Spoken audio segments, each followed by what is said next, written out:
In this episode of Growing Your Sense of Self Through Self-Defense, we're going to be looking at our first finishing move. And a finishing move, they call it that because once that move's put in play, it's usually the conflict is over. Either the person got injured or worse, or they're in a position that they really can't do anything else, and you can hold that until they give up or help comes along.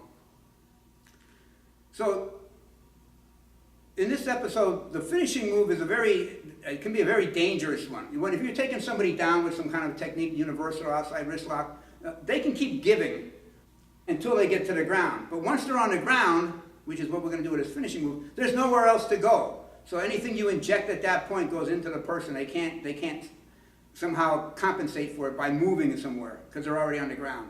So they can be dangerous, but the positive side for them is when you're working on these kind of techniques, and you can do them slower, they give you the opportunity. The key thing we're looking for in this program is to surrender control of your body, go into pain for your partner, and trust in them, and then they respond by respecting your request to release the technique.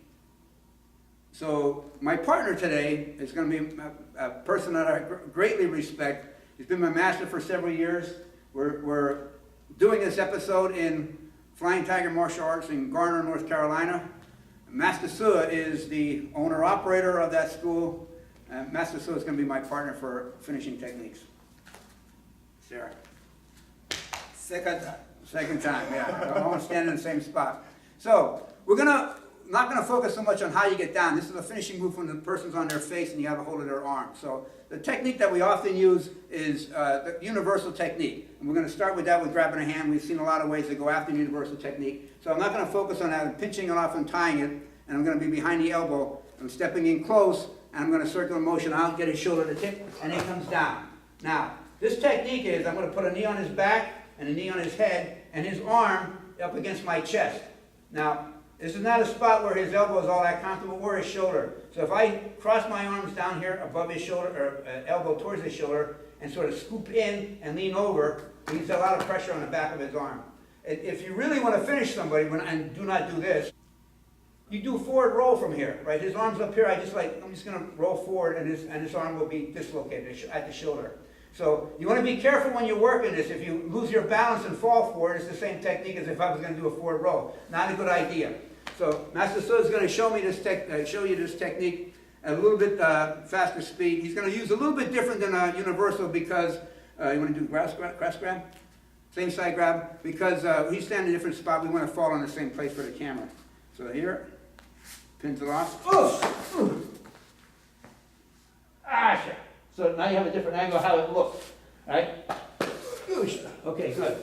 Now, I'm going to show the technique again and the common mistakes people make in doing that.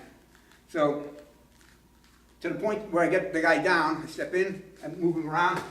Now, if I throw him down, he lands on his side.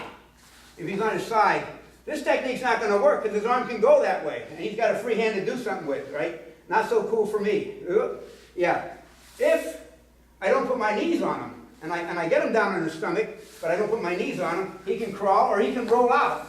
He can just roll out of it, and it's not a successful technique either. So the knee on the back and the knee on the head's always gravy, are important parts of this technique.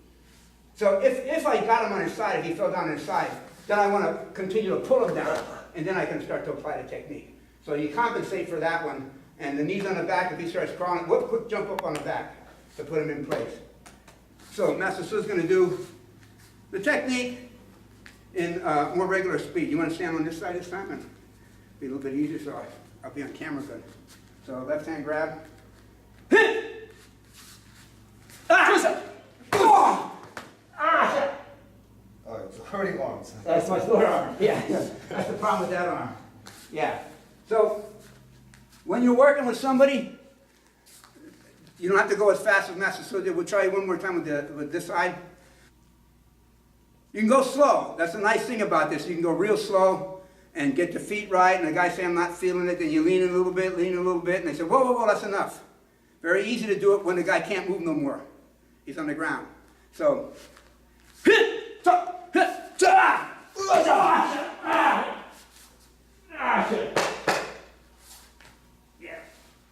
So he spared putting his knee on me. Out of respect for me. Thank you, sir. Well done. Kamsahamnida. Toodles.